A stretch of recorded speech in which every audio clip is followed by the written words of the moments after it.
Amén, mis amados. Buenas noches, el Señor les bendiga grande, poderosamente. Una noche más de bendición, de gloria, donde sabemos que el Señor va a hablar, va a ministrar a nuestras vidas fielmente y nos va a seguir enseñando su preciosa y poderosa palabra. En el estudio que venimos realizando, mis amados, hoy nos corresponde hacer el estudio del mensaje a Tiatira o a la iglesia de Tiatira. Por eso te puedes ubicar allí en Apocalipsis 2, el verso 18. En ese estudio que vamos a realizar hoy, como lo hemos hecho con todas las iglesias, vamos a ver primeramente el contexto histórico. Vamos a ver entonces qué rodeaba esta ciudad donde fue instituido esta parte del cuerpo de Cristo. Entonces, lo primero que podemos observar, ¿sí?, es que es el mensaje más largo de parte del Señor alrededor de las 7 iglesias. Consta de 12 versículos, ¿sí? Es decir, es un mensaje contundente, es un mensaje largo, ¿sí? Ya miraremos por qué precisamente el Señor lleva un mensaje más extenso que lo que hemos visto de la iglesia de Éfeso, de Esmirna o de Pérgamo, y cómo contundentemente el Señor pues habla de una manera más radical hacia la iglesia de Tiatira. Esta ciudad en la antigüedad se llamaba el Valle de Tiatira. Para que tú lo comprendas, esa ciudad hoy en día se llama Aquisar. Recuerda que estas ciudades están en el mundo asiático, en el mundo de ese entonces, que es la actual Turquía. Es decir, estas ciudades que nosotros vemos acá, que son las mencionadas en Apocalipsis, es en la Turquía actual. Entonces la ciudad se llama actualmente Aquisar, ¿sí? Consta de más o menos, o costaba en ese entonces, de unos 35,000 habitantes. ¿Cómo llega entonces la palabra allí a este lugar? Tiatira, el nombre como tal, y esto me impacta realmente, se llama actividad sacrificial. El nombre Tiatira significa actividad sacrificial. ¿Qué quiere decir esto? Desde el mismo nombre que tenía la ciudad, ellos veían que era a punta de sacrificios que lograban sencillamente agradar a sus dioses. Obviamente era una ciudad pagana, como lo hemos visto en todo el contexto, como tanto en Éfeso como en Esmirna, mucho más en Pérgamo, como lo veíamos en la clase anterior, donde estaba este dios Esculapio, que era precisamente el dios de la medicina para ellos. Entonces ellos creían en toda esa actividad sacrificial. Tristemente, la iglesia, de cierta manera, la iglesia de Tiatira allí empezó a fallar en esto. ¿En qué sentido? De que ellos fueron ignorando paulatinamente el hecho de que el sacrificio de Cristo fuese suficiente para perdonar los pecados, ¿sí? Es decir, ellos se basaban más en sus obras, más en hacer las cosas como para tratar de llegar a esa salvación o a ese perdón de pecados, y definitivamente estaban ignorando poco a poco que lo único que se necesitaba era el sacrificio de Cristo en la cruz. Hoy podemos llegar a encontrar una iglesia similar, una iglesia donde creen que no es suficiente el sacrificio de Jesús, una iglesia que se mueve por las obras, que quiere agradar a Dios con sacrificios, que quiere agradar a Dios aparentemente mostrando su bondad, su amor, pero está ignorando que el sacrificio de Jesús es perfecto, que nosotros no necesitamos añadirle absolutamente nada. O sea, el hecho de que Cristo muera en la cruz es precisamente para que nosotros recibiésemos el perdón de pecados, porque éramos incapaces de obtener la salvación por nosotros mismos, mucho menos de agradar a Dios por nuestras propias obras. Entonces el nombre Tiatira significa actividad sacrificial, y eso era lo que la gente de Tiatira hacía, y que en algún momento hasta la gente de o los creyentes de Tiatira empezaron a hacer para tratar aparentemente de agradar al Señor. Mira lo que dice Carta a los Hebreos, el capítulo 10, el verso 12. Y allí empezamos a mirar la escritura, porque la escritura siempre va a ser la base, el fundamento que nos va a dar la luz necesaria para entender esto. Hebreos 10:12 dice: Pero Cristo, habiendo ofrecido una vez, mira lo que dice allí la palabra, una vez para siempre, un solo sacrificio por los pecados, se ha sentado a la diestra de Dios. ¿Qué está diciendo la Escritura? ¿Sí? Que Cristo ofreció y se ofreció a sí mismo una sola vez en ese sacrificio por los pecados. Entonces la Escritura me es clara al decirme que el Señor no necesita más sacrificios. De por sí el único sacrificio que va a ser aceptable delante del Padre, pues va a ser el sacrificio de su Hijo Jesús. Pero hoy muchos siguen pensando que es a través de sus propias obras que van a lograr agradar a Dios o van a llegar a ser más que sus demás hermanos en Cristo. No, todos estamos en la misma posición delante de Dios. Somos hijos que hemos sido adoptados, que hemos sido redimidos, es decir, comprados por la sangre de nuestro Señor Jesucristo, y el sacrificio que vale delante de Dios, del Padre, es el sacrificio de su Hijo Jesús. Ellos habían llegado a convertir la cena del Señor en un sacrificio, ¿sí? Es decir, todo era un ritual donde aparentemente hacían eso para tratar de agradar a Dios. La iglesia tradicional, en el momento en que hacen la cena, ellos tienen algo llamado la transustanciación. ¿Qué significa esto? Que toman el pan, toman la copa, y ellos dicen literalmente que en ese momento el pan se convierte en el cuerpo de Cristo y que la copa se convierte en la sangre de Cristo. Esto es una doctrina totalmente errada. El pan es símbolo, como el Señor Jesucristo lo dijo, de su cuerpo, y la copa es símbolo de su sangre. La iglesia debe participar de la cena del Señor. De por sí, la manera correcta sería cada vez que nos reunimos, ¿sí? La iglesia cada domingo, si se reúne de domingo a domingo, debe participar de la cena, porque es recordar la obra de la cruz, porque es recordar el sacrificio perfecto de Jesucristo en la cruz por todos nosotros. Entonces ellos eran todos sacrificios. ¿Sí me entiendes? Tanto los inconversos de Tiatira como los que ya eran creyentes habían convertido todo en un sacrificio, y tristemente hacían honor al nombre de la ciudad, que Tiatira significa actividad sacrificial. Como todas las ciudades estaban cerca, tanto Éfeso, Esmirna, Pérgamo, ¿sí? La ciudad de Tiatira estaba a 65 kilómetros de Pérgamo. Es decir, que cuando llegaron los apóstoles a evangelizar a las personas de aquellos lugares, pues podían llegarse a trasladar de cierta manera, de una manera rápida, para poder llegar hacia el siguiente lugar. Sabemos que no habían los medios que hay hoy en día de transporte, pero sencillamente ellos lograron llegar a todas estas ciudades, y obviamente el evangelio pues fue esparcido. A diferencia de las ciudades que hemos visto en las anteriores clases, Pérgamo estaba la ciudad de Tiatira estaba en una llanura.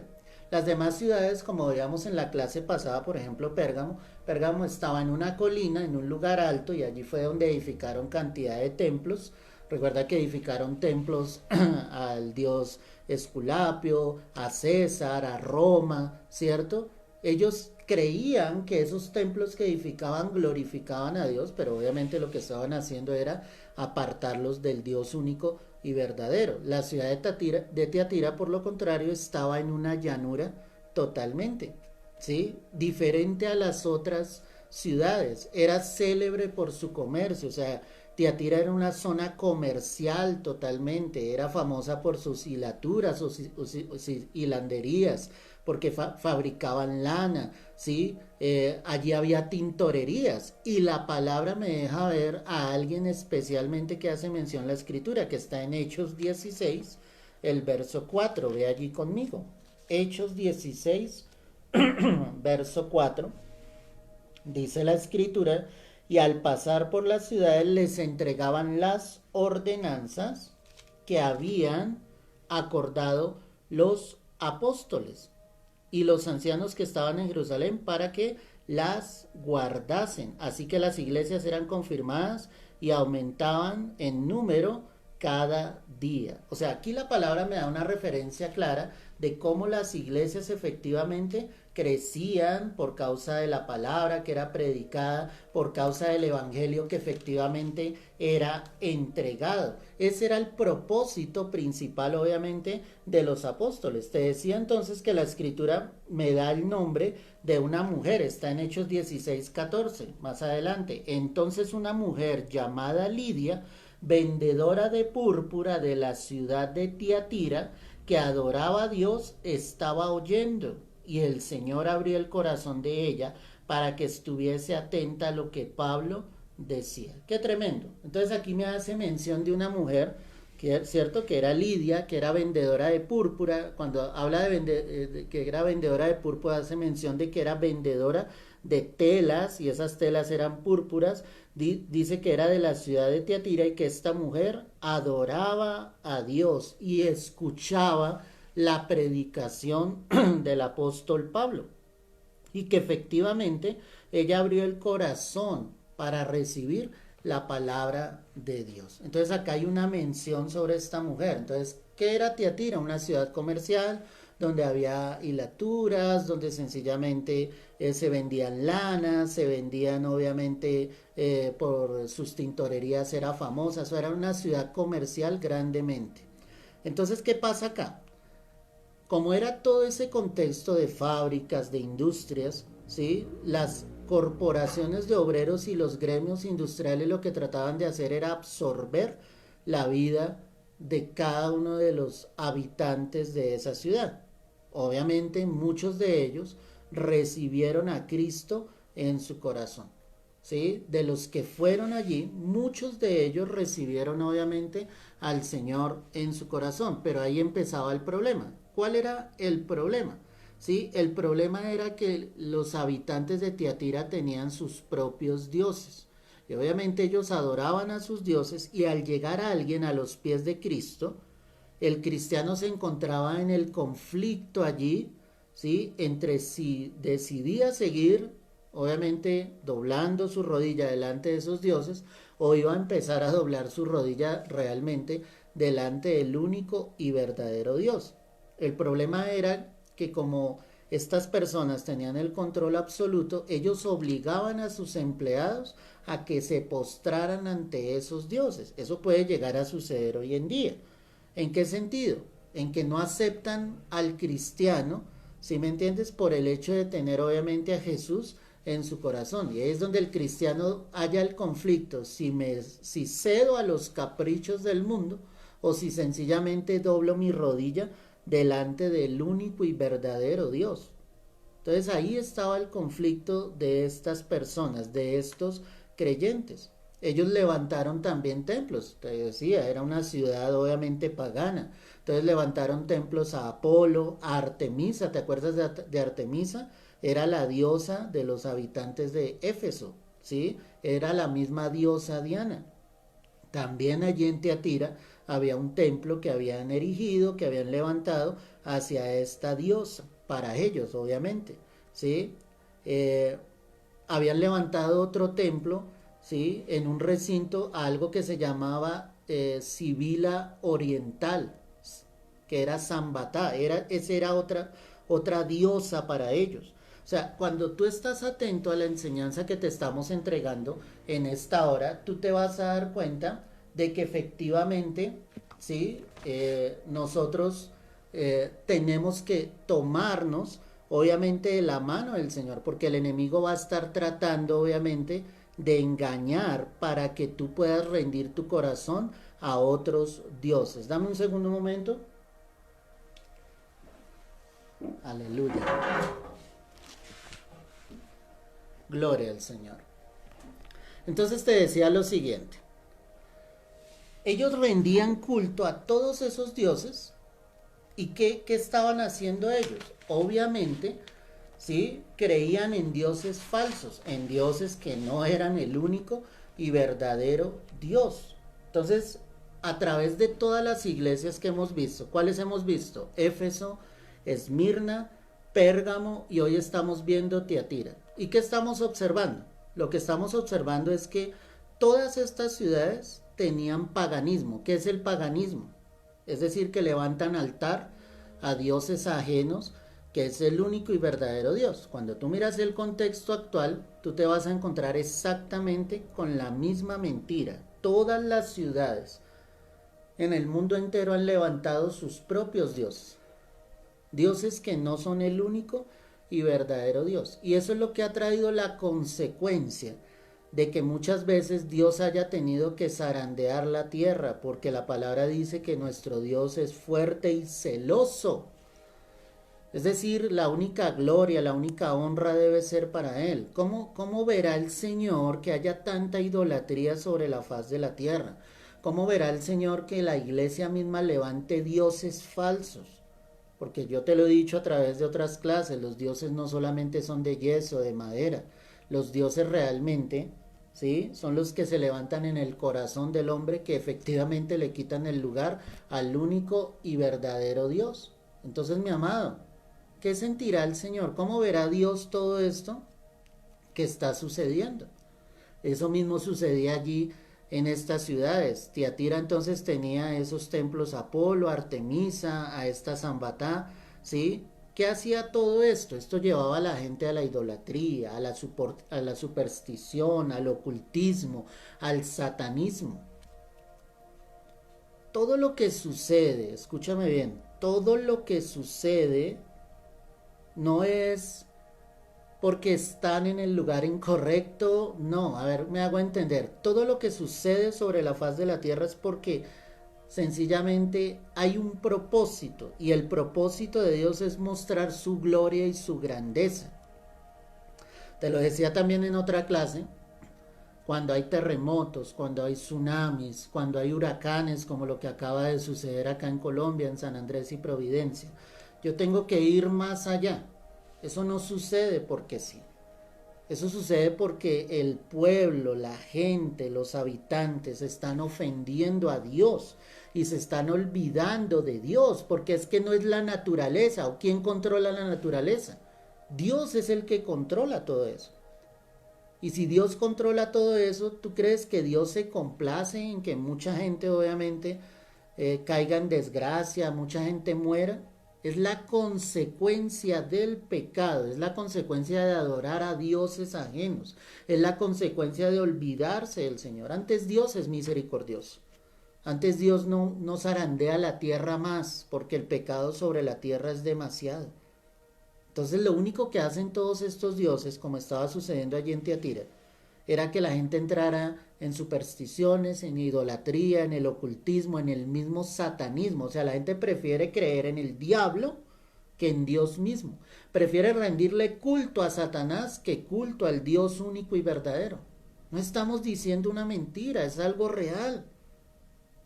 Entonces la vida religiosa de los habitantes de Tiatira se centraba en cultos y banquetes idolátricos. ¿Qué quiere decir eso? Que ellos rendían obviamente el culto a todas esas imágenes, a todos esos templos que ellos habían levantado. Ellos comían en los festivales, tomaban el alimento, escúchame bien esto, como un regalo de sus dioses. Es decir, mientras ellos disfrutaban de esos banquetes, se postraban ante sus dioses y lo que comían decían que era en agradecimiento porque esos dioses eran los que les habían proveído. Qué mentiras tan grandes. O sea, el diablo definitivamente se viste como ángel de luz para engañar, para traer seducción, para sencillamente apartar de la verdad el corazón del ser humano. ¿Qué pasaba entonces con el creyente? O sea, con el que ya había confesado su fe en Cristo. El creyente, como te lo decía, se debatía entre su fe cristiana y sus obligaciones con la empresa, con la fábrica con la que ellos trabajaban, como lo hemos venido narrando con las otras iglesias, a costa de perder su empleo, a costa de perder su prestigio y hasta su vida misma, porque los cristianos efectivamente eran perseguidos. Qué triste todo esto, ¿cierto? ¿No te parece? Cómo sencillamente un verdadero hijo de Dios se debe debatir entre eso, porque el mundo te seguirá ofreciendo los caprichos del mundo. Pero si tú estás cimentado en la roca que es Cristo, pues tú vas a permanecer firme ante esas acechanzas del maligno. Tu fe no va a faltar. Si tú estás firme en el Señor, y yo pienso que si estos creyentes definitivamente están firmes, preferían perder su trabajo, preferían perder sencillamente su prestigio, su posición, con tal de no negar su nombre o su fe en Jesucristo. Mira lo que dice Apocalipsis 2, el verso 18. Apocalipsis 2, verso 18. Y allí vamos a empezar a estudiar la carta. Dice la escritura: y escribe al ángel de la iglesia en Tiatira, el Hijo de Dios, el que tiene ojos como llama de fuego y pies semejantes al bronce bruñido, dice esto, amén y amén. Espero que tengas allí el cuadro que estamos manejando y que te ubiques allí en Tiatira, ¿cierto? Allí, como lo observas, dice significado, sacrificio, el título con el que se presenta el Señor. ¿Cómo se presenta el Señor? Como el Hijo de Dios. Qué importante ese nombre. Jesús se presenta como el Hijo de Dios. No es la primera vez que en la escritura aparece esto. Quiero que mires Apocalipsis 1, el verso 6. Y nos hizo reyes y sacerdotes para Dios, su Padre. A él sea la gloria e imperio por los siglos de los siglos. Amén. Cuando la palabra dice y sacerdotes de Dios para su Padre, pues está mostrando que Jesús efectivamente es el Hijo de Dios. Apocalipsis 2, verso 27. Y las regirá con vara de hierro y serán quebradas como vaso de alfarero, como yo también la he recibido ¿de qué? De mi Padre. Ahí Jesús está hablando y está diciendo, obviamente, ¿sí? Como ha recibido esto de su Padre. Ahorita lo vamos a analizar más detalladamente. Apocalipsis 3:5. El que venciere será vestido de vestiduras blancas, y no borraré su nombre del libro de la vida, y confesaré su nombre delante de mi Padre. Ahí está. Jesús está diciendo, confesaré el nombre del que venza delante de mi Padre. Apocalipsis 3:21. Al que venciere le daré que se siente conmigo en mi trono, así como yo he vencido y me he sentado con mi Padre en su trono.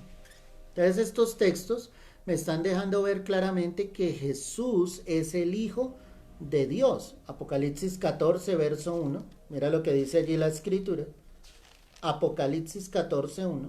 Después miré y he aquí el Cordero estaba en pie sobre el monte de Sión, y con él 144,000 que tenían el nombre de él y el de su Padre escrito en la frente. Cuando Juan está narrando la visión de lo que ha recibido, él dice, ¿cierto?, de estos 144,000 que sencillamente tenían su nombre escrito en su frente, tenían el nombre de él, de Jesús, y el de su Padre. Entonces estos 5 textos que acabamos de analizar muestran que Jesús efectivamente es el Hijo de Dios. Cuando él se presenta entonces a la iglesia en Tiatira, ¿sí? Él dice, escribe al ángel de la iglesia. Ya sabemos que cada carta llega directamente a los pastores de la iglesia, y él dice, el Hijo de Dios. Jesús es el Hijo de Dios. Recuerda que Jesús es Dios, ¿no? Pero aquí es la manera en que él se está presentando, y siempre la forma en que Jesús glorifica al Padre de los cielos, y gloria al Señor por esto. Pero también dice la escritura, estamos allí en Apocalipsis 2:18, el Hijo de Dios, el que tiene ojos como llama de fuego, ¿cierto? ¿Qué significan esos ojos como llama de fuego? Son los ojos de Cristo Jesús. Muestra que su luz es omnisciente, es decir, que Jesús lo conoce absolutamente todo, y así como el fuego consume rápidamente, pues obviamente delante de los ojos de Dios nadie puede ocultar absolutamente nada. Aún las cosas más ocultas el Señor las puede ver.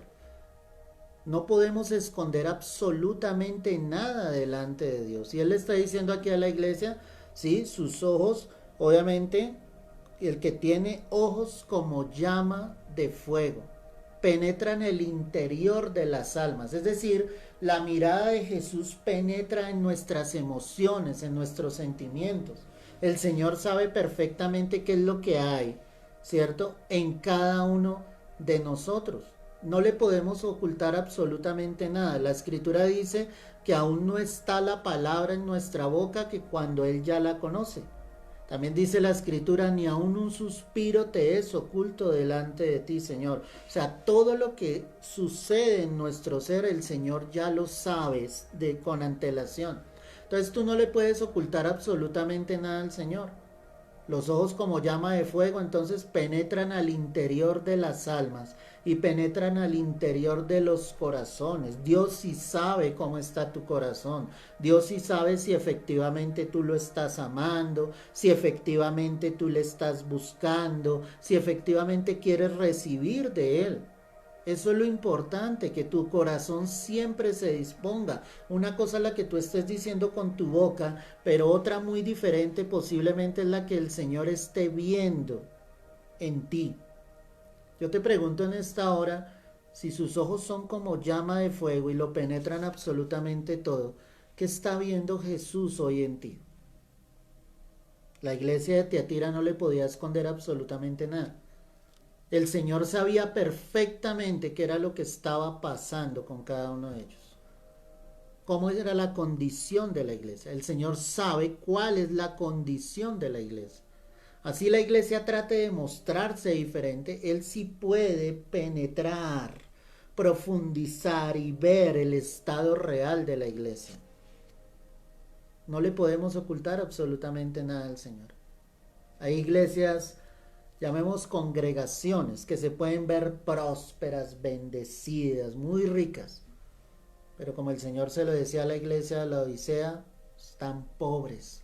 Y son pobres porque no tienen nada del Señor. Porque no le permiten a Cristo hacer absolutamente nada en medio de su iglesia. Porque el control lo han tomado los hombres, no el Espíritu Santo. Y el Espíritu Santo es el que tiene que tener control absoluto dentro de la iglesia. Si sigo leyendo allí en el verso 18, dice: el Hijo de Dios, el que tiene ojos como llama de fuego y pies semejantes al bronce bruñido. ¿Qué significa esta expresión, pies semejantes al bronce bruñido? Cuando miro Apocalipsis 1, el verso 15, dice: y sus pies semejantes al bronce bruñido. No es la primera vez que el Señor obviamente hace mención de esta expresión. Lo que la palabra está mostrando es que el Señor vendrá a triturar, a pisotear a sus enemigos. Recuerda lo que enseñábamos al comienzo en la introducción de Apocalipsis. Esta es la batalla final, por decirlo así, donde Cristo vencerá, derrotará a todos sus enemigos, donde las fuerzas del maligno serán destruidas para siempre y el único vencedor será Jesucristo el Señor.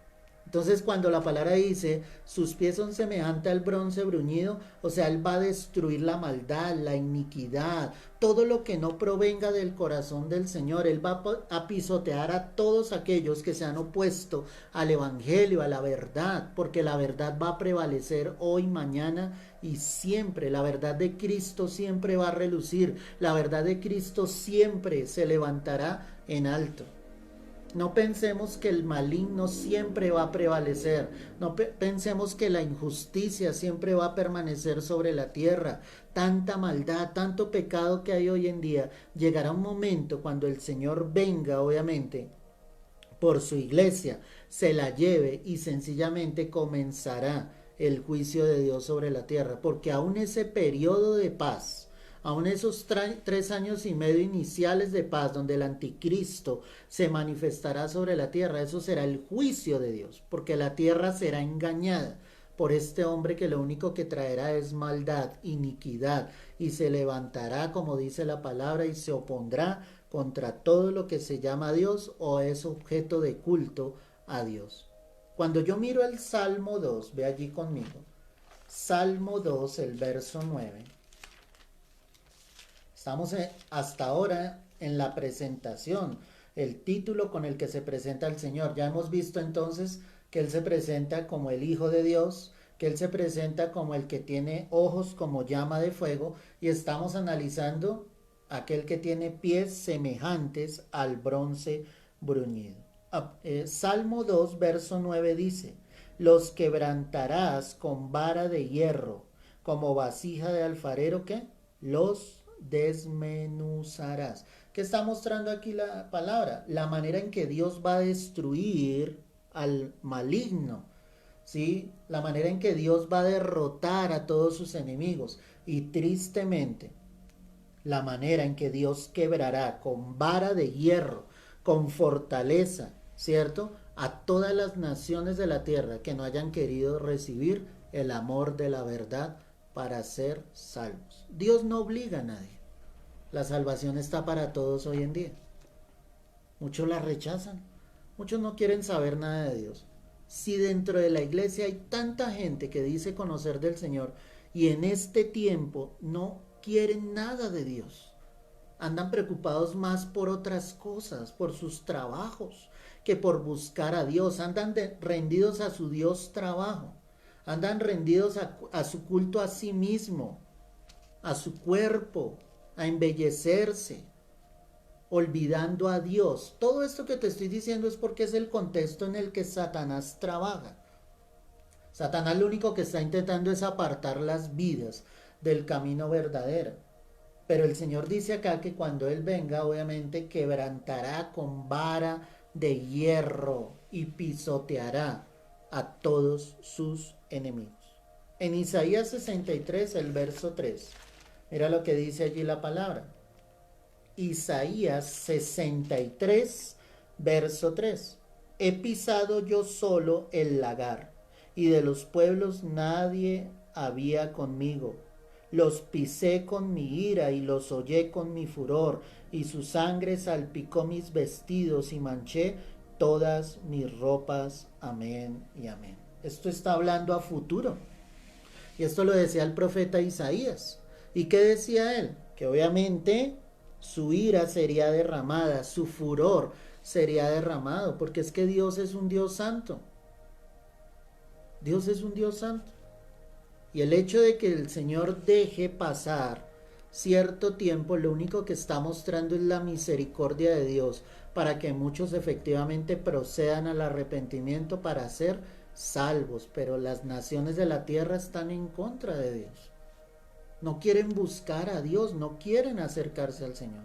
La iglesia de Tiatira, aunque estaban esos creyentes, ¿sí me entiendes? Aunque aparentemente habían recibido obviamente al Señor, el Señor les decía, mis pies semejantes al bronce bruñido. El bronce es símbolo de juicio.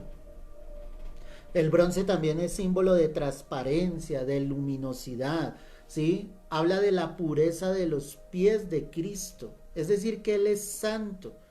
Y si Él es santo, recuerda aquel pasaje donde llega Moisés, ¿sí? Y el Señor le dice, el lugar donde tú estás, santo es. O sea, Dios habita en medio de la santidad. Dios no habita donde hay maldad, donde hay iniquidad. Dios habita en medio de un pueblo santo. Las naciones ven la gloria de Dios cuando hay naciones que entregan sus vidas a Cristo, pero cuando hay naciones que se oponen a Dios, pues van a ver la ira de Dios. Y eso no es la ira de Dios ahorita, nada de lo que pasa. ¿Cómo será cuando la ira de Dios sea derramada sobre la tierra? La verdad yo no voy a estar acá y espero que tú tampoco.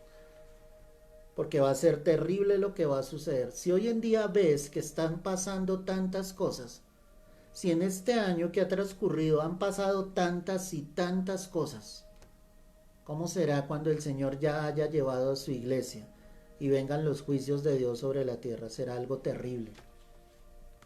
La palabra de Dios dice que es necesario que el juicio de Dios comience por su propia iglesia. Y si el justo obviamente con dificultad se salva, ¿en dónde aparecerá el impío y el pecador?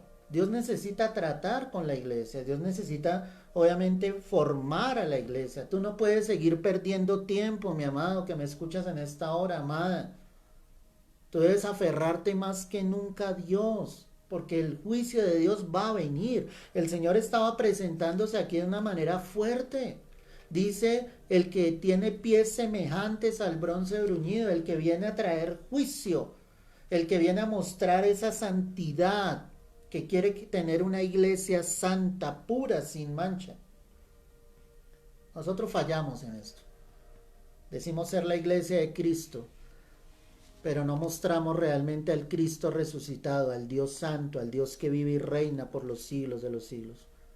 Como pastor te lo digo, hermano, hay un enfriamiento en las vidas tan impresionante, tan impresionante. Pero yo quiero decirte que el hecho de que Dios no haga algo ahora, no quiere decir de que nunca lo va a hacer. Cuando Él empiece a zarandear, hermano, Dios tenga misericordia de nosotros. Porque hasta el momento, con todo lo que ha pasado, yo solo veo la misericordia de Dios. Es la misericordia del Señor. Dios nos guarde, porque Él va a traer sus juicios. Y como te lo acabo de decir y como lo expresa la palabra, si el justo con dificultad se salva, ¿en dónde aparecerá el impío y el pecador? El verso 19 dice, y pasamos entonces a la aprobación. ¿Qué le aprueba Dios a esta iglesia de Tiatira? Mira lo que dice acá la palabra. Yo conozco tus obras y amor y fe y servicio y tu paciencia y que tus obras postreras son más que las primeras.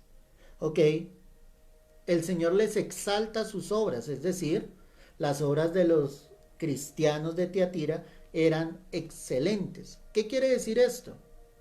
Que sencillamente ellos sí querían hacer la obra, ellos sí querían llevar el evangelio, ellos sí querían obviamente que otros más conocieran de Cristo, pero el contexto en el que ellos estaban, como te lo he venido enseñando, no era nada fácil, era difícil.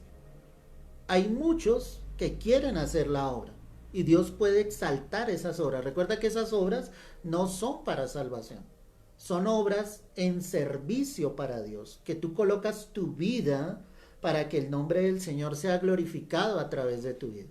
Y ojalá Dios apruebe nuestras obras, que tú estás haciendo algo para la gloria del Señor, que estás orando, que estás clamando, que estás compartiendo el evangelio con otros, que estás sencillamente invitando a otras personas a la iglesia. Eso es lo que debe hacer la iglesia hoy en día. Las obras para que otros conozcan del Señor. Todo lo que esté a tu mano hacer para que la obra crezca, para que el evangelio se desarrolle, hazlo, hermano. No detengas tus manos para que sencillamente Dios se pueda glorificar. Entonces el Señor dice, yo conozco tus obras, pero también dice, y tu amor.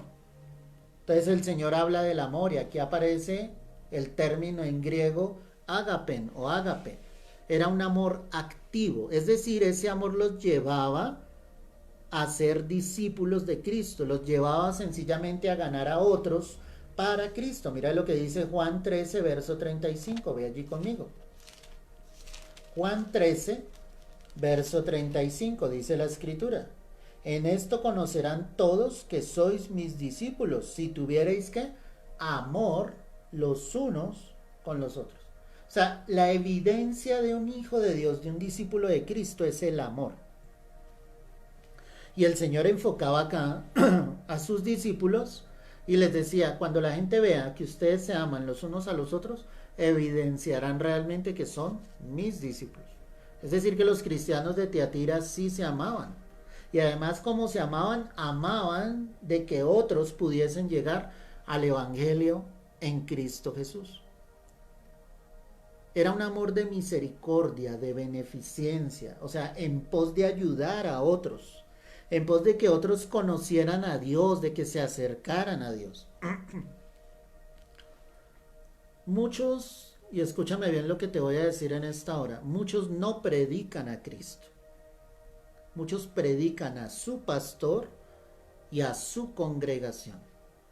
Es decir, están ganando adeptos para un lugar o para un hombre, pero no están ganando discípulos para Cristo. Eso es muy diferente. El llamado que Jesús hizo a la iglesia es a hacer discípulos, a bautizarlos en el nombre del Padre, del Hijo y del Espíritu Santo. ¿A hacer discípulos para quién? Para Cristo. La responsabilidad tuya y mía en ese amor que tenemos genuinamente es que otros lleguen a los pies de Cristo. Es que el Evangelio siempre ha sido el mismo. Lo que pasa es que el diablo lo ha tergiversado, lo ha distorsionado totalmente. Y por eso te digo, muchos ganan adeptos para una organización. Muchos tienen la iglesia como una empresa y la iglesia no es una empresa. Y aunque se maneja obviamente de una manera correcta y ordenada, yo no puedo pensar que la iglesia es una empresa. O sea, Jesucristo no muere en la cruz para crear una empresa. ¿Me estás entendiendo? Jesús muere en la cruz por su iglesia. Y la iglesia somos cada uno de nosotros para que el Espíritu de Dios more en nuestras vidas. Entonces Dios les exalta a los cristianos de Tiatira su amor, dice, tienen amor. Ellos tienen amor, o sea, esos que batallaban en su fe con esas persecuciones de que podrían llegar a perder su trabajo, pero permanecían allí. Esos tenían amor y querían ganar a otros para Cristo. Debes ganar a muchos para Cristo. Esa es la responsabilidad. Predica, ora, clama a Dios, comparte el Evangelio. No te dé vergüenza. Si tú sabes que Cristo es tu Salvador, habla de Cristo. Si los demás se ofenden, no importa. Es que no venimos a agradar a los hombres, vinimos a agradar al Dios que vive y reina por los siglos de los siglos. Mi deber, mi responsabilidad. Y por amor predico el Evangelio, porque amo a Jesucristo y también quiero que otros lleguen a los pies del Rey de Reyes y Señor de Señores. Dios también les exalta lo siguiente. Vuelve allá a Apocalipsis 2.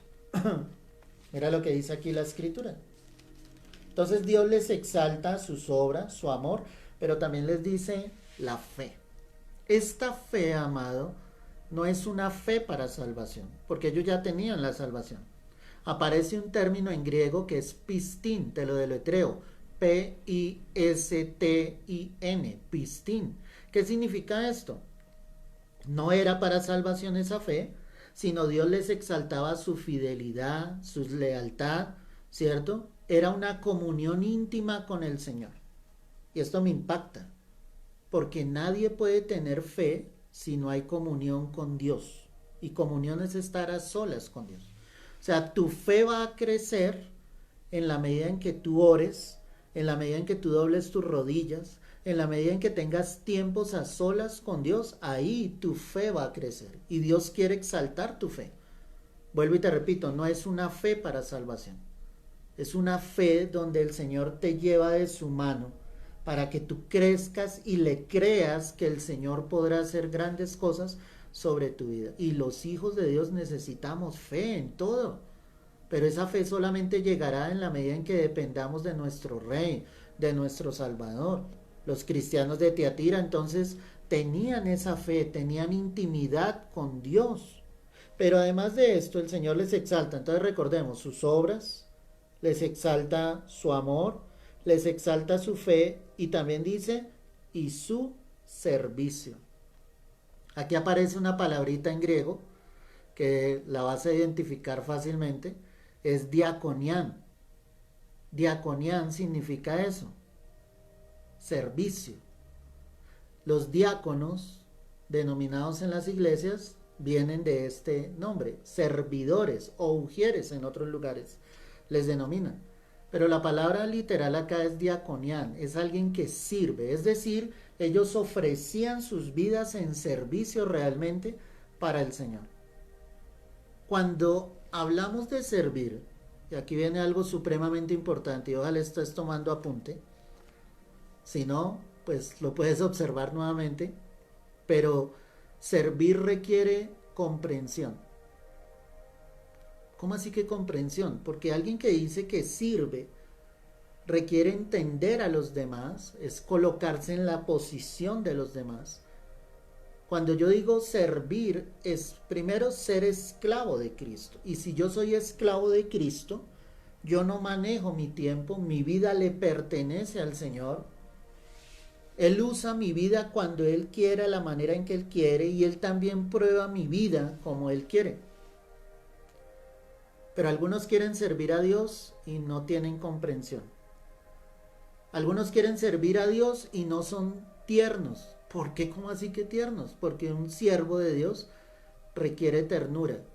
O sea, tú tienes que aprender a amar como Cristo nos ha amado. Y cuando yo miro a Jesús, Él es tierno.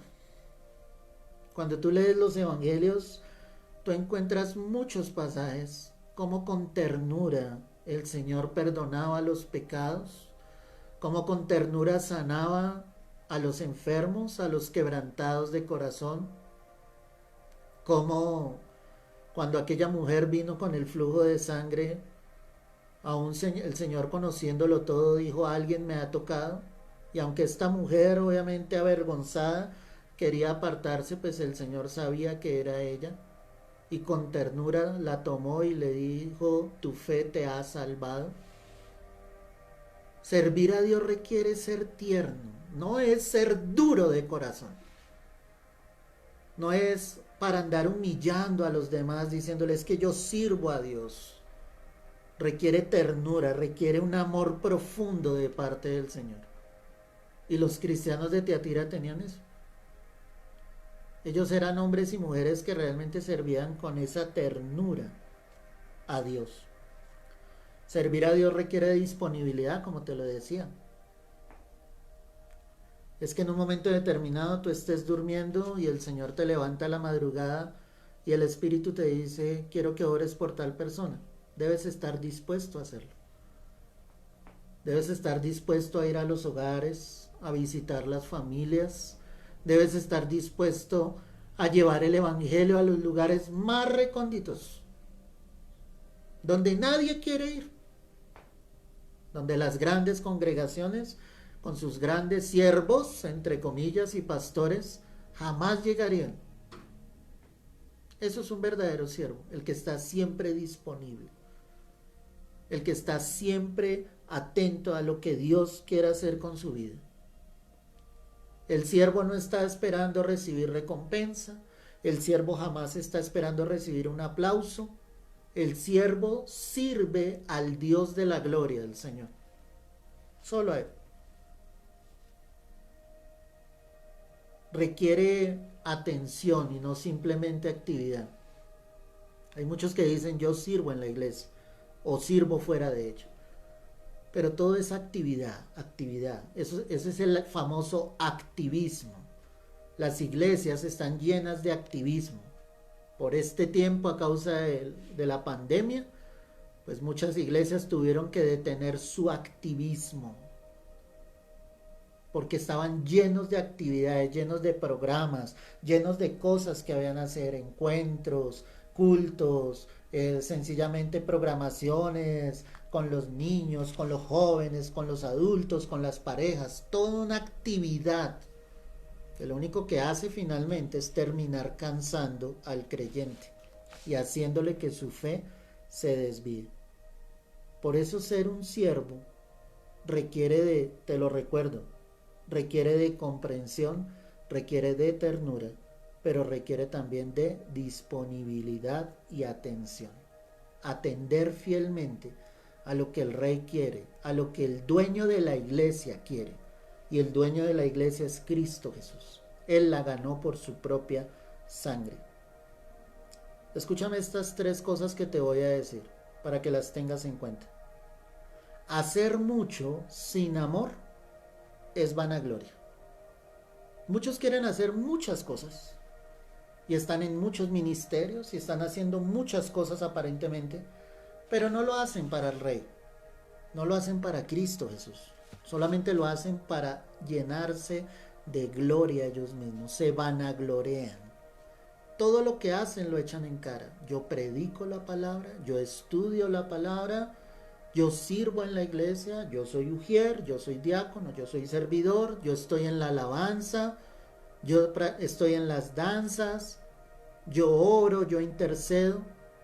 Si tú estás haciendo todo eso solo para vanagloriarte, estás fuera del propósito de Dios. Y quiero decirte con mucho amor que no eres un verdadero siervo de Dios.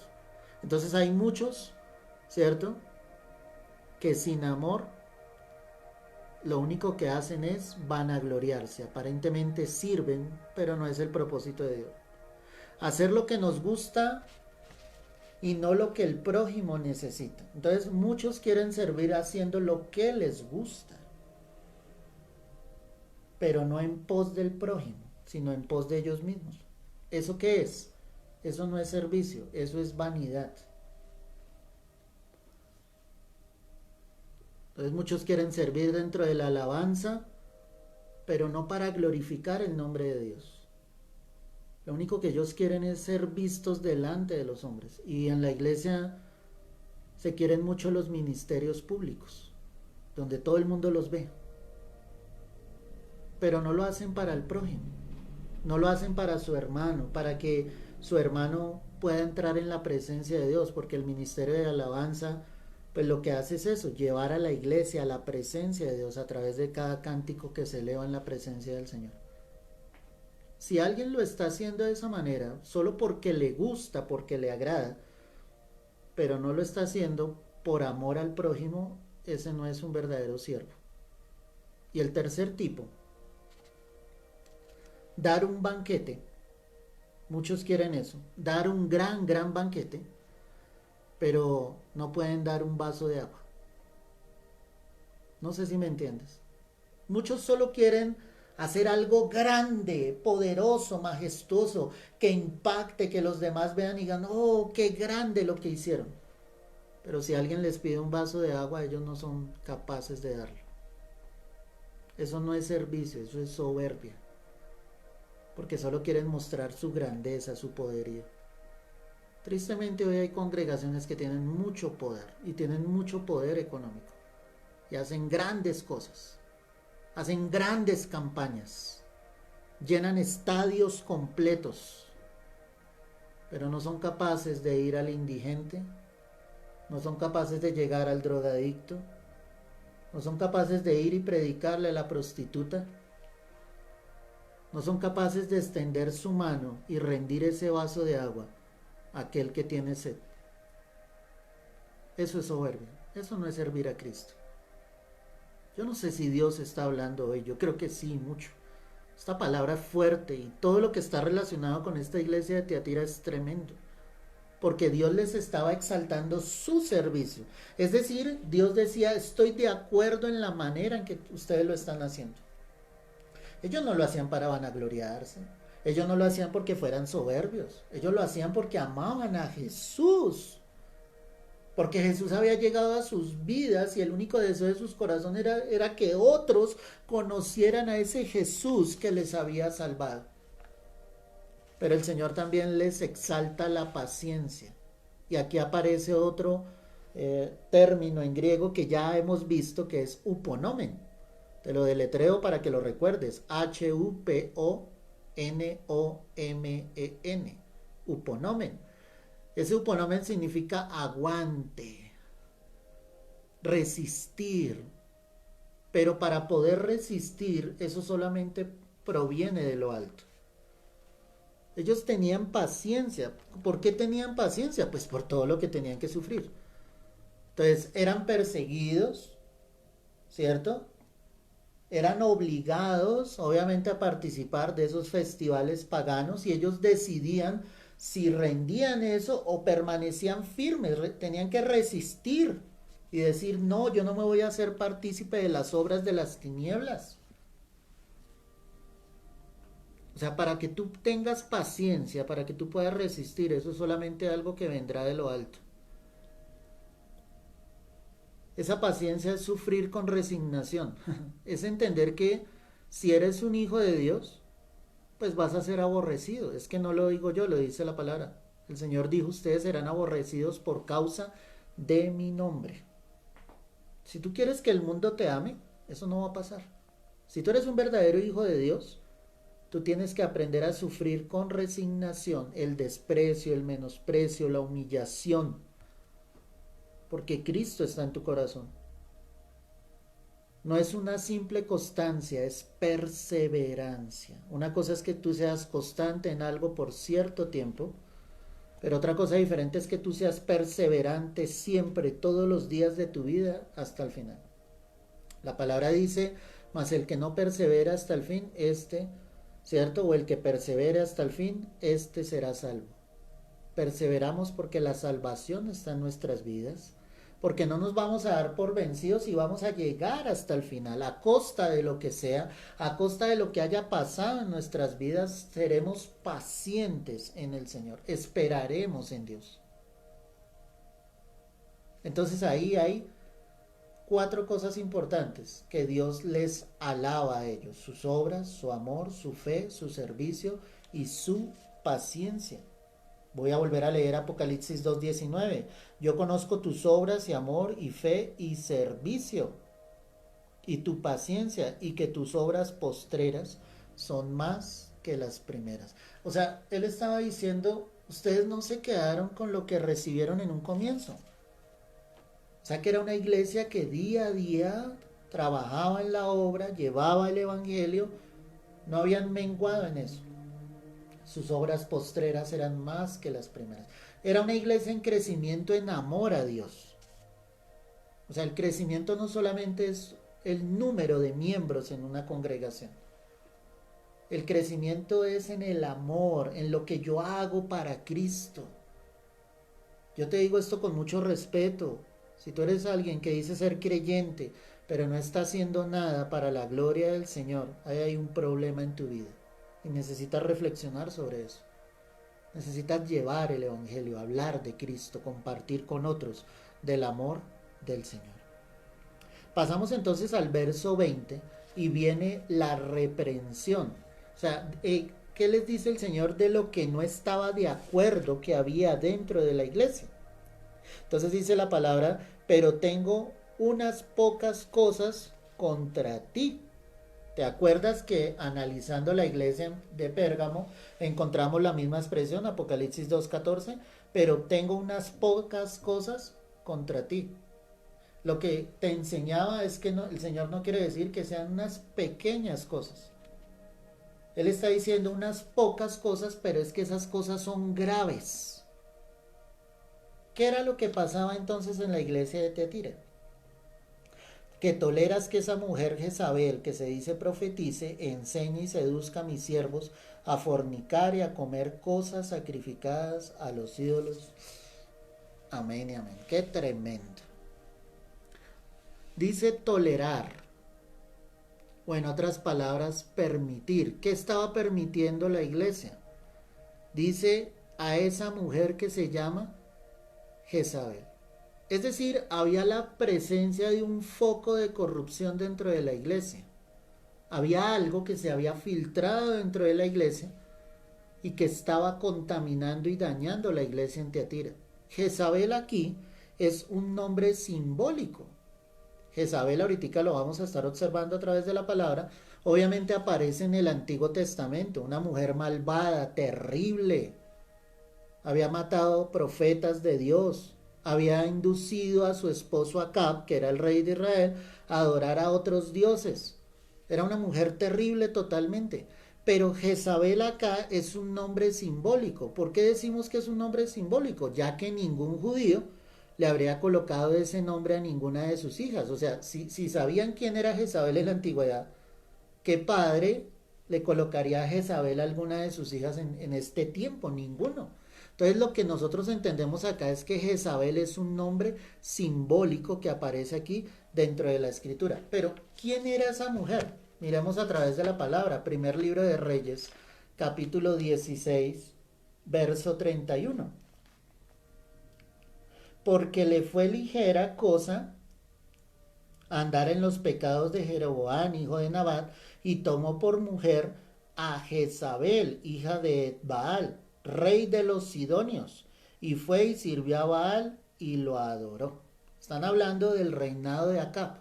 Y aquí la palabra me empieza a mostrar que Acab tomó por esposa a Jezabel. ¿Y quién era Jezabel? Pues nada más que hija de Baal, rey de los sidonios. O sea, ellos adoraban a sus dioses, a Baal. ¿Y qué terminó haciendo el rey Acab, que era el rey de Israel? Terminó adorando a los dioses de Jezabel. Entonces la cosa aquí comienza mal. Primer libro de Reyes, capítulo 18, verso 4. ¿Qué más hizo esta mujer? Porque cuando Jezabel destruía a los profetas de Jehová, Abdías tomó a 100 profetas y los escondió de 50 en 50 en cuevas y los sustentó con pan y agua. ¿Qué dice aquí la palabra? Que Jezabel destruía a los profetas de Jehová. Es decir, fue una mujer usada por el mismo diablo para perseguir a los siervos de Dios. Cuando vamos mirando estos textos, tú vas entendiendo qué era lo que el Señor le estaba diciendo a la iglesia de Tiatira. Dice, tú has permitido que esta mujer Jezabel, es decir, que había entrado algo, un foco de corrupción a la iglesia que estaba desviando el corazón de los creyentes de cierta manera. Perdóname, primer libro de Reyes 19, verso 2. Entonces envió Jezabel a Elías un mensajero diciendo, así me hagan los dioses y aún mañana, si mañana a estas horas yo no he puesto tu persona como la de uno de ellos. Después de que Elías, orando, obviamente había hecho descender fuego del cielo y había derrotado a los profetas de Baal y de Acera, cuando Jezabel se entera, pues le envía mensajeros diciendo, te voy a matar. Y recuerda que ¿qué hizo esto? Que Elías huyera y obviamente se metiera por allá en una cueva escondiéndose de esta mujer. Primer libro de Reyes 19, verso 21. Y se volvió y tomó un par de bueyes y los mató. Y con el arado de los bueyes coció la carne y le dio al pueblo para que comiesen. Después se levantó y fue tras Elías. ¿Y qué dice aquí la palabra? Y le servía. ¿Sí? Entonces la palabra está mostrando acá acerca de lo que pasó con Elías después de que el Señor le levantó, le dio nuevas fuerzas para que él continuara nuevamente el ministerio. Es decir, pese a que esta mujer Jezabel le estaba persiguiendo, Dios estaba con sus profetas. Recuerda que el Señor le dijo allí en el verso 18, Apocalipsis 10, perdóname, primer libro de Reyes 19, 18, y yo haré que queden en Israel 7,000 cuyas rodillas no se doblaron ante Baal y cuyas bocas no lo besaron. O sea, no importa lo que el enemigo quiera hacer, cuando hay siervos que se rinden al Señor, Dios se va a glorificar, nos va a levantar y nos va a permitir seguir fieles a lo que el Señor efectivamente quiere con cada uno de nosotros. Entonces aquí hay como una pequeña idea de que quién era esta mujer. ¿Qué hizo entonces? Indujo a Acab a la idolatría, a la injusticia, a la corrupción, indujo a Israel al culto a Astarte, que era el dios de Venus, Fenicia y Siria, a Baal y a otras deidades falsas. O sea, fue una mujer terrible. Llegó a destruir absolutamente todo. Yo me pregunto entonces, si el Señor hace una referencia a la iglesia en Tiatira y dice esta mujer ha llegado de esta manera, es que esa mujer había llegado a destruir. Esa mujer, escúchame bien esto, no quiere decir literalmente que fuera una mujer. Recuerda que es un símbolo de la maldad. Podía ser un hombre, ¿sí? Pero lo único que hacía el diablo a través de esta Jezabel era venir y dañar y distorsionar obviamente lo que el Señor quería. Cuando el Señor habla de Balaán, que lo vimos en otra de las cartas a las iglesias, ¿sí? Balaán solo aconsejaba. El problema con esta mujer Jezabel era que ella ordenaba, era deshonesta, perjuraba en contra del Señor, aborrecía todo lo que fuera del único y verdadero Dios. Esa mujer Jezabel representa el maridaje. ¿Qué quiere decir esto? El vínculo entre la idolatría y el Estado. Entonces, cuando se une el Estado y la parte religiosa, pero sencillamente el Estado y la parte religiosa apartan la fe de la verdadera fe que debe estar en Cristo Jesús, ahí hay un problema grave, grave, grave en esa nación, en ese Estado. Vuelve allí a Apocalipsis 2 y mira lo que dice nuevamente la palabra. Estoy en Apocalipsis 2, verso 20. Pero tengo unas pocas cosas contra ti, que toleras a que esa mujer Jezabel, que se dice profetiza, mira como dice acá, que se dice profetiza, es decir, ella se llamaba a sí misma profetiza. La palabra sí me deja ver que habían profetizas verdaderas en Hechos 21, verso 9, míralo allí conmigo. Hechos 21, verso 9. Este tenía 4 hijas, ¿sí? Voy a volver a leer el contexto, verso 8. Al otro día saliendo Pablo y los que con él estábamos fuimos a Cesarea y entrando en casa de Felipe el evangelista, que era uno de los 7, posamos con él. Este tenía 4 hijas doncellas que profetizaban. O sea, la palabra sí deja ver que habían mujeres que llegaban a profetizar. Pero esta mujer Jezabel, ella decía de sí misma, soy profetisa. Eso pasa dentro de la iglesia hoy en día mucho. Muchos están diciendo, yo soy profeta de Dios, Dios me dijo. Y le dicen a otro, el Señor te dice. Ellos mismos se han autonombrado y en ningún momento, mi amado, es el Señor usando esas vidas o tomándolas para hablar. De por sí, recuerda que el profeta pues es el que predica la palabra de Dios, el que lleva el mensaje ya escrito. Esa mujer era una falsa maestra totalmente. Incitaba a los creyentes de Tiatira a participar en esos festivales paganos. Por eso el Señor utiliza esta terminología. Vuelve a Apocalipsis 2, que se dice profetiza, enseñe y seduzca a mis siervos a fornicar y a comer cosas sacrificadas a los ídolos. ¿Qué hacía ella entonces? Incitaba sencillamente a los creyentes para que participaran de esos festivales paganos. Esas eran las profundidades de Satanás. Entonces, después de que se había cimentado la iglesia con buena palabra, con buena doctrina, llega alguien a distorsionar, a traer una palabra extraña, a traer un veneno, o sea, disfrazado de algo bueno. Es como, te voy a colocar el siguiente ejemplo. Alguien compra una botella de veneno. ¿Y qué traen las botellas de veneno? Una calavera.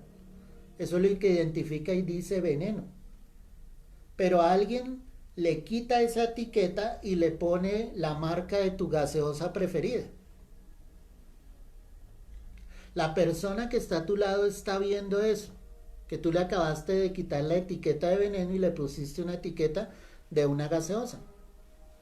La pregunta es, ¿tú te tomarías ese veneno sabiendo que es veneno aunque diga la marca de tu gaseosa? ¿Cierto que no? Lo que están haciendo hoy en día dentro de la iglesia es eso. Hay un veneno que se está filtrando y le han cambiado la etiqueta, la muestran como algo lindo, como algo precioso. Y lo único que están haciendo dentro de la iglesia es apartar a los verdaderos creyentes para que ellos se vayan al mundo, para que disfruten las cosas del mundo, lejos de Dios, para que tomen de la cena del Señor y también de la mesa de los demonios, como lo dice la Escritura, sencillamente apartándose realmente de lo que el Señor quiere para esas vidas.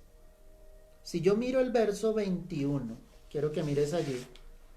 Sí, estamos en Apocalipsis 2, verso 21. Dice la palabra lo siguiente: y le he dado tiempo para que se arrepienta, pero no quiere arrepentirse ¿de qué? De su fornicación. Ok. Entonces, como esta doctrina que alguien trae dentro de la iglesia, lo único que hace desviar es el corazón del creyente. Parece que esta mujer obviamente hacía que ellos se deslizaran hacia otros dioses y posiblemente no es solamente una fornicación física, sino espiritual. La fornicación se ve de dos maneras a través de la escritura, una fornicación física, ¿cierto? Pero también se ve una fornicación espiritual cuando se rinden hacia otros dioses. Y la palabra me está mostrando acá que aunque Dios les había dado tiempo, ellos sencillamente no se querían arrepentir de su fornicación.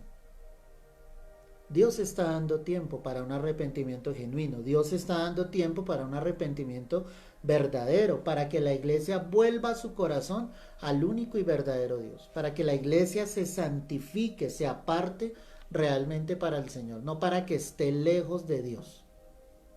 Dios está dando tiempo, pero la palabra, como muestra acá, ellos no querían arrepentirse, hasta que definitivamente el Señor venga y trate con todos. Y cuando Dios venga a tratar, a muchos no les va a agradar, porque va a ser duro lo que el Señor va a tener que hacer. El hecho de que Dios dé tiempo para arrepentirse no quiere decir de que Dios no va a actuar en un momento determinado. Dios da tiempo, pero yo debo saber aprovechar ese tiempo. Dice entonces en el verso 22, y aquí empezamos a entrar en la exhortación o la advertencia. He aquí yo la arrojo en cama y en gran tribulación a los que con ella adulteran, si no se arrepienten de las obras de ellas. ¿Cierto? Entonces ya vimos que había una dureza, obviamente, en el corazón de ellos, ¿sí? Una cosa, mi amado, es la comunicación con el pagano. ¿Qué quiere decir esto? Una cosa es que tú hables con el impío, con el que no conoce el Señor, pero otra cosa es que tengas comunión con él, es decir, que compartas lo que el no creyente cree. O sea, comunícate con el impío, predícale el evangelio, pero no puedes tener comunión con el no creyente. Eso es muy diferente. Cuando hablamos de comunión es tener en común algo, y yo no tengo nada en común con el que no cree en Cristo Jesús. La palabra entonces dice que serían arrojados en cama, ¿sí? Era como un símbolo, porque si el creyente era rendido, obviamente, a participar de esos banquetes, y el creyente se estaba deslizando en eso, pues de la misma manera el Señor está diciendo, yo también te voy a arrojar en cama. Si la fornicación era física, de la misma manera el Señor está mostrando esa retribución y dice, yo te voy a arrojar en cama. O sea, Dios traería definitivamente algo fuerte sobre estas personas. Era el hecho de enfermar gravemente, porque ellos no querían arrepentirse de su pecado, porque no querían volver su corazón a Dios, porque esta mujer había causado estragos terribles. Y es que allí es donde yo debo tener cuidado de lo que se predica en la iglesia, de lo que se habla en la congregación.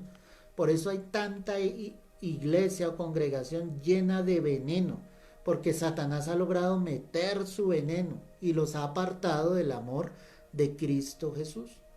Pero dice aquí la palabra algo tremendo, mira. He aquí yo la arrojo en cama y en gran tribulación a los que con ella adulteran, si no se arrepienten de las obras de ella. O sea, es un llamado a arrepentimiento. Si te das cuenta, el Señor está diciendo acá, verso 21, y le he dado tiempo para que se arrepienta. Aparece una vez.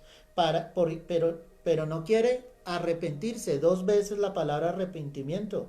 Y en el verso 22 aparece nuevamente, si no se arrepienten. ¿Cuál es el llamado claro? Al arrepentimiento. A quitar la mirada de donde estamos, dar un giro completo y empezarnos a direccionar hacia donde el Señor obviamente nos quiere tener. Pero hay algo grave acá, dice, a sus hijos heriré de muerte, y todas las iglesias sabrán que yo soy el que escudriña la mente y el corazón, y os daré a cada uno según vuestras obras. Habla de que los hijos de ellos, ¿sí?, el Señor los heriría de muerte. ¿Quiénes eran esos hijos? Los hijos espirituales de Jezabel, los que estaban siguiendo esas enseñanzas, los que se estaban rindiendo a otros dioses. Hay que tener cuidado de quién escuchas, mi amado. Hay que tener cuidado de qué predicación, de parte de qué predicador tú estás recibiendo.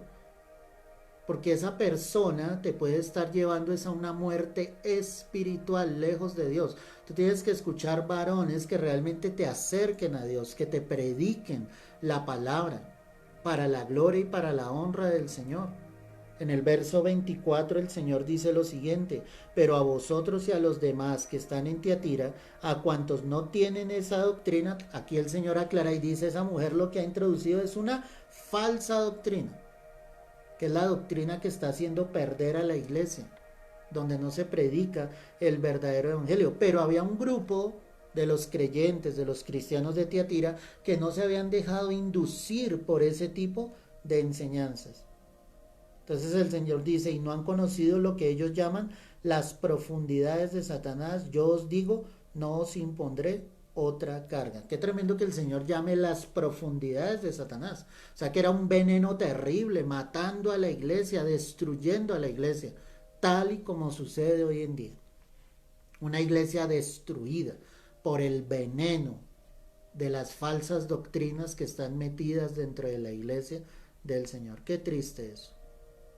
En la segunda carta a los Corintios, el capítulo 2, el verso 11. Mira lo que dice la escritura acá. Segunda carta a los Corintios 2, 11. Para que Satanás no gane ventaja alguna sobre nosotros, pues no ignoramos ¿qué? Sus maquinaciones. Aquí el contexto está hablando de que Pablo había perdonado a ese ofensor sencillamente. Y dice, es necesario que perdonemos para que el diablo no gane ventaja sobre nosotros. Y dice finalmente, pues no ignoramos las maquinaciones del diablo, porque es que Satanás sí siempre está trabajando, tratando de engañar, de seducir, de apartar, de sacar al creyente del verdadero camino, de todo lo que venimos hablando. ¿Sí me entiendes? De que en algún momento ellos creían que el sacrificio de Cristo no era suficiente para llegar a Dios. O sea, todo eso es engaño del diablo, porque el sacrificio de Cristo obviamente es perfecto. No podemos ignorar las maquinaciones del diablo. El diablo es real.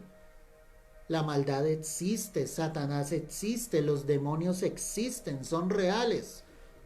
El hecho de que tus ojos físicos no los vean no quiere decir de que el diablo no sea real, él es real. Y yo no puedo ignorar las maquinaciones del diablo. Él quiere sacar al creyente del camino. Primera carta a los Corintios 10, verso 20. Antes dijo que lo que los gentiles sacrifican, a los demonios los sacrifican, y no a Dios. Y no quiero que vosotros os hagáis partícipes con los demonios. No podéis beber de la copa del Señor y la copa de los demonios. No podéis participar de la mesa del Señor y de la mesa de los demonios. ¿Qué estaba haciendo esa mujer Jezabel? Esto. Les decía, no, podemos estar acá en la iglesia, pero participamos también de esos festivales paganos. No puedes beber de la copa del Señor y de la mesa de los demonios. La palabra dice, o provocaremos a celos al Señor, somos más fuertes que Él. No, horrenda cosa es caer en manos del Dios vivo. Y sí que es horrendo, hermano. Es fuerte cuando Dios tiene que disciplinar y tratar con nuestras vidas. Regresando allí a Apocalipsis 2, el Señor les está diciendo, yo no les impondré otra carga. ¿Por qué? ¿Sí? Porque los que seguían obviamente a Jezabel tendrían que llevar un yugo insoportable, es decir, habría consecuencias de creer en esas doctrinas, habrá consecuencias de creer en estas doctrinas actuales que solo destruyen, que llevan día y día más a la perdición, a los que algún día aparentemente pudieron haber creído en Cristo Jesús. Por eso el Señor les dice a los creyentes de Tiatira, yo no les voy a imponer otra carga. Recuerda lo que dice Mateo 11:30, ¿cierto? Llevad mi yugo sobre vosotros, porque mi yugo es fácil y ligera mi carga. La carga de Cristo es la única que nosotros debemos llevar sobre nuestras vidas. Ya estamos terminando. Verso 25. Pero lo que tenéis, retenedlo hasta que yo venga. ¿Qué está diciendo el Señor acá? Agarra lo que tienes y agárralo con fuerza para que nadie lo arrebate de tu mano. Hay tres cosas que el Señor nos está diciendo acá. Una, sus promesas. Dos, la esperanza o las esperanzas que tenemos puestas en el Señor. Y tres, los privilegios que tenemos como hijos de Dios. Eso es lo que tú no debes dejar arrebatar. No dejes perder las promesas de Dios que están escritas a través de la palabra. No dejes perder tu esperanza, tu mirada en Cristo de que Él volverá entre las nubes, y tampoco te pierdas de los privilegios de Dios. Recuerda la parábola del hijo pródigo. Uno se fue y malgastó los bienes y regresó y el padre lo recibió gozoso, pero el otro empezó a recriminar a su padre, diciéndole, padre, yo siempre he estado acá. El hijo tenía los mismos privilegios. ¿Y qué le dijo el padre? Hijo, todo lo que tengo acá es tuyo, tómalo. No pierdas los privilegios, no permitas que el enemigo te arrebate eso. Tienes promesas, esperanzas y privilegios en el Señor. Y finalmente viene la promesa, verso 26.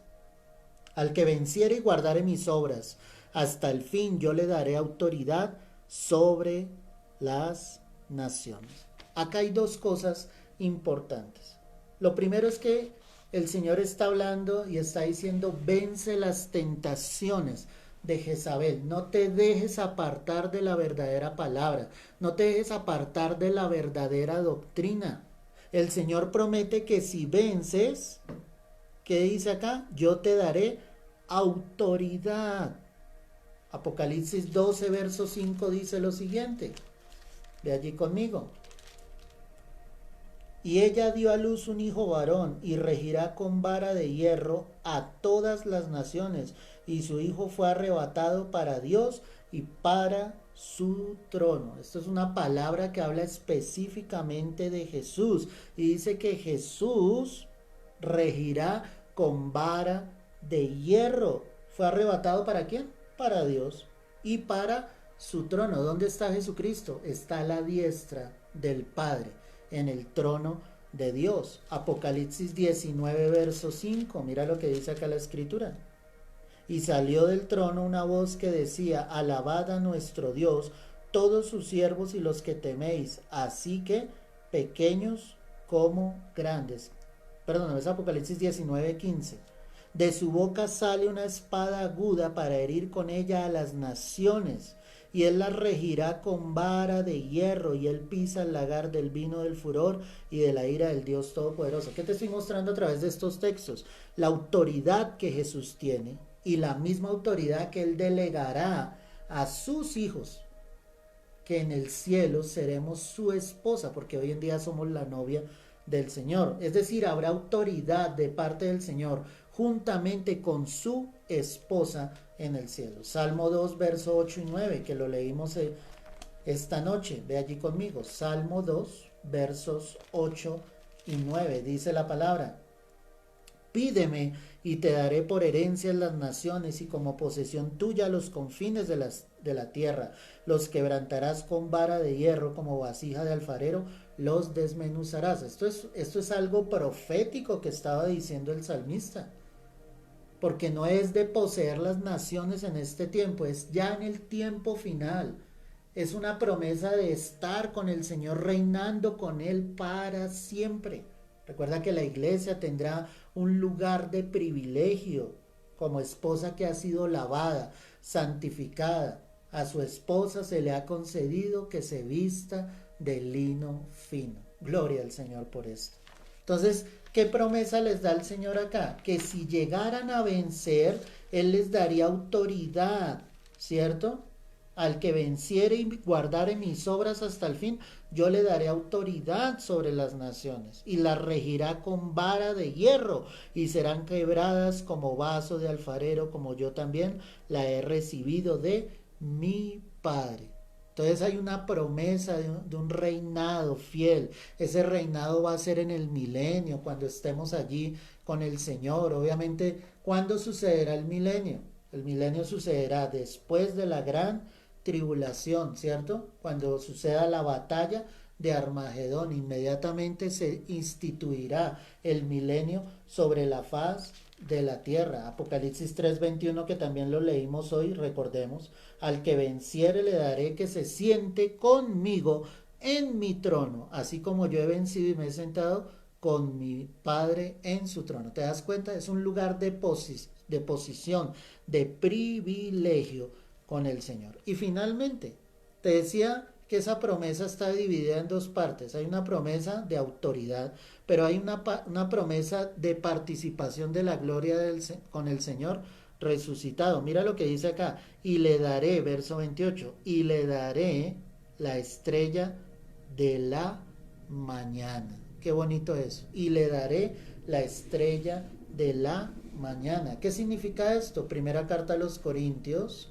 capítulo 15, verso 41. Recuerda que esta carta o este mensaje es el más largo, por eso ha sido un poco como extenso hoy, aunque vamos bien de tiempo, ¿cierto?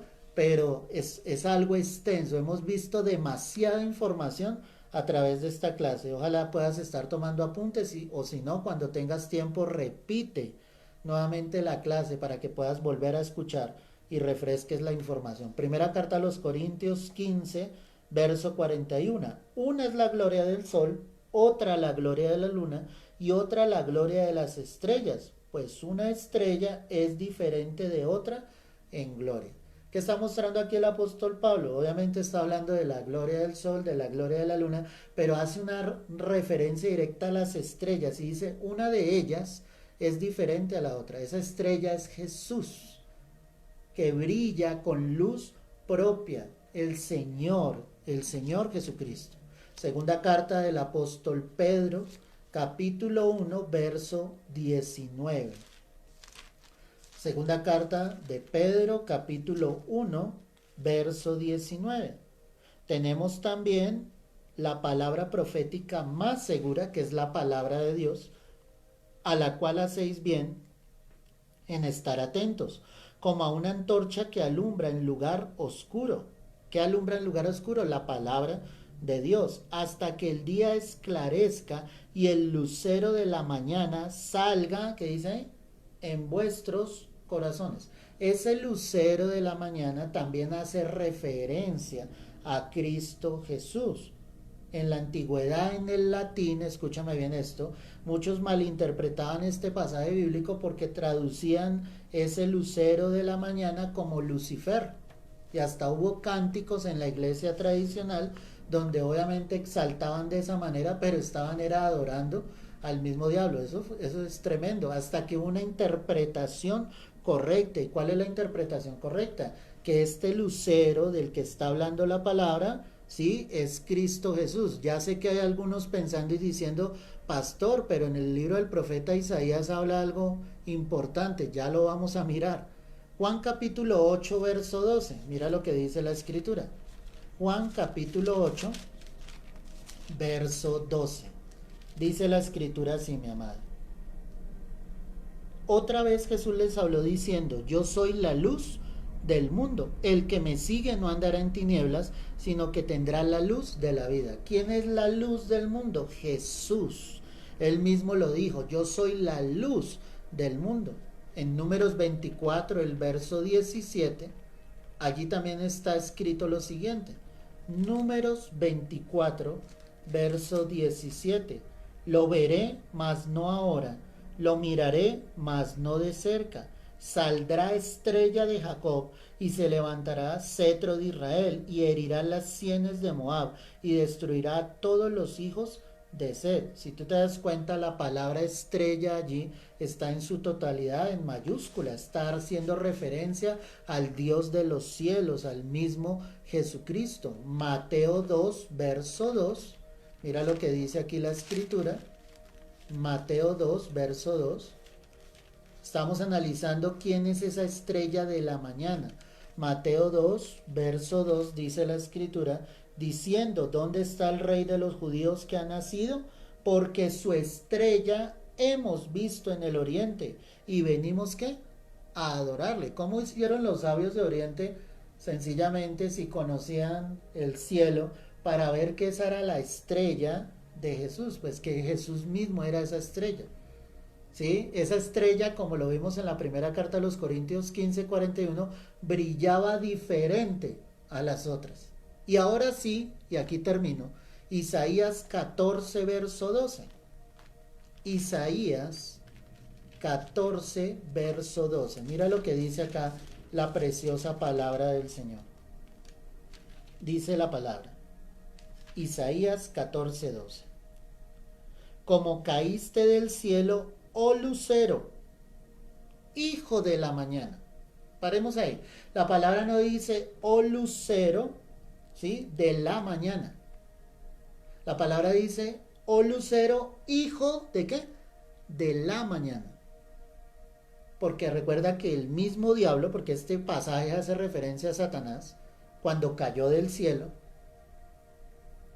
¿quién creó al mismo diablo? Pues el Señor, Padre, Hijo y Espíritu Santo lo crearon. Y dice la palabra, como caíste del cielo, oh lucero, hijo de la mañana, cortado fuiste por tierra, tú que debilitas a las naciones. No pierdas ahí y vuelve a segunda carta de Pedro, capítulo 1, verso 19, porque es que quiero que te quede claro esto. Segunda carta del apóstol Pedro, capítulo 1, verso 19. Mira, vuelvo a leer. Tenemos también la palabra profética más segura, a la cual hacéis bien en estar atentos como a una antorcha que alumbra en lugar oscuro hasta que el día esclarezca y el lucero de la mañana. ¿Sí te das cuenta de la diferencia? En la carta de Pedro dice, y el lucero de la mañana, ¿cierto? Salga en vuestros corazones. Es decir, hasta que Cristo Jesús esté allí en nuestros corazones. Y en el libro del profeta Isaías dice lo siguiente, como caíste del cielo, oh lucero, hijo de la mañana. Ahí está la diferencia. Cristo Jesús es el lucero de la mañana. El diablo, como lo dice aquí la palabra, es el lucero hijo de la mañana. Dios, ¿qué promete entonces a la iglesia en Tiatira? Él les promete que si prevalecen, que si llegan hasta el final, que si vencen, les dará la estrella de la mañana. Es decir, Cristo mismo será el todo en sus vidas para estar eternamente con el Señor. Personalmente, mi amado, yo recibo una gran enseñanza de este mensaje a Tiatira, como todo lo que el Señor nos habla. Y es un tiempo de arrepentimiento, es un tiempo de volver el corazón a Dios. Que realmente este mensaje nos sirva para reflexionar. Padre, queremos darte todo el honor, toda la gloria a ti. Hoy nos vamos con tu bendición, Señor. Te pido que esta palabra fluya, corra, que realmente hable, exhorte, aún reprenda nuestros corazones en todo lo que estemos equivocados. Guárdanos de toda falsa doctrina, guárdanos de todo error, permítenos permanecer en nuestras obras, en nuestro amor, en nuestra fe, en nuestro servicio, en la paciencia, Señor, para seguir predicando el Evangelio, Señor. No permitas que enseñanzas que no provienen de tu corazón entren a nuestra mente y a nuestro corazón. Tan solo permítenos llegar hasta el final, vencer, guardar, Señor, tus obras hasta el fin, porque reinaremos contigo, Señor, porque estaremos sentados en tu trono y tú prometes que nos darás la estrella de la mañana, que eres tú mismo para nuestras vidas, Señor. A ti la gloria y la honra en Cristo Jesús. Amén y amén. Amén, mis amados. Espero que esta clase haya sido de tanta bendición como lo ha sido para mi vida. Compártela también con otros para que este mensaje fluya y llegue a muchas más vidas y a muchas más corazones. No olvides, el próximo viernes estaremos estudiando entonces el mensaje a la iglesia de Sardis. El Señor está hablando poderosamente y cada una de estas iglesias definitivamente es la iglesia actual, no solamente la iglesia de la Odisea. Todo lo que hemos visto confronta fielmente lo que la iglesia tristemente está viviendo. Que el Señor nos ayude a caminar con Él y a llegar hasta el final, y que la misericordia de Dios esté sobre nuestras vidas, porque grande y temible es nuestro Dios. Un abrazo, Dios te guarde y te bendiga.